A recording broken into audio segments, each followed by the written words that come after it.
प्रश्न विचारतो. तुम्ही म्हणताय मुख्यमंत्र्यांना आणि उपमुख्यमंत्र्यांना वाटत असेल तर ते तुमचा राजीनामा घेतील, ते मला सांगतील असं तुमचं म्हणणं आहे.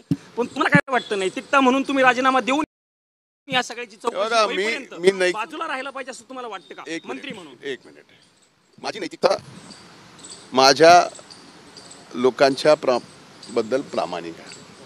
जी गोष्ट घडली आहे त्या घटनेच्या बाबतीत मी जे बोललोय ते अतिशय प्रामाणिकपणाने बोललोय.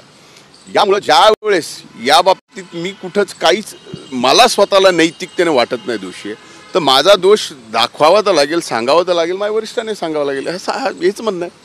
तुम्ही जास्त मतांनी निवडून आलेला आहात, राज्यामध्ये 2 नंबरचं तुम्हाला बहुमत मिळालेलं आहे, ते अनेक लोकांना अडकलं असं बोललं जातंय.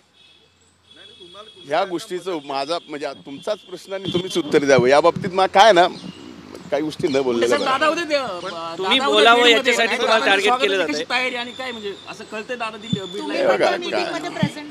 आणि तुमचे उपमुख्यमंत्री तुमच्या पक्षाचे आहेत, तयारी कशी आहे? आता या बाबतीमध्ये तयारीचा विषय मी तर दिल्लीत आहे, पण आदरणीय दादा पालकमंत्री म्हणून बीड जिल्ह्याला पहिल्यांदाच येतात. याच्या अगोदर त्यांचं ज्या ज्या जिम्मेदारीवर ते आले बीडला त्यावेळेस अभूतपूर्व आम्ही घेतलं. पण आज उद्याची जी बैठक आहे ती पहिलीच DPDCची बैठक आहे आणि त्या बाबतीमध्ये तयारी वगैरे असा विषय काही नाही. आपण पाहतोय की आता उद्या जर अभूतपूर्व तयारी केली तर त्याच्यानंतर बातम्या काय येतील हे परवा दिवशीचे आहे. ह्या आज मला माहीत असल्यामुळं उद्याच्या तयारीच्या बाबतीमध्ये फारशी काही तयारी केलेली नाही. हॅलो, हा सर.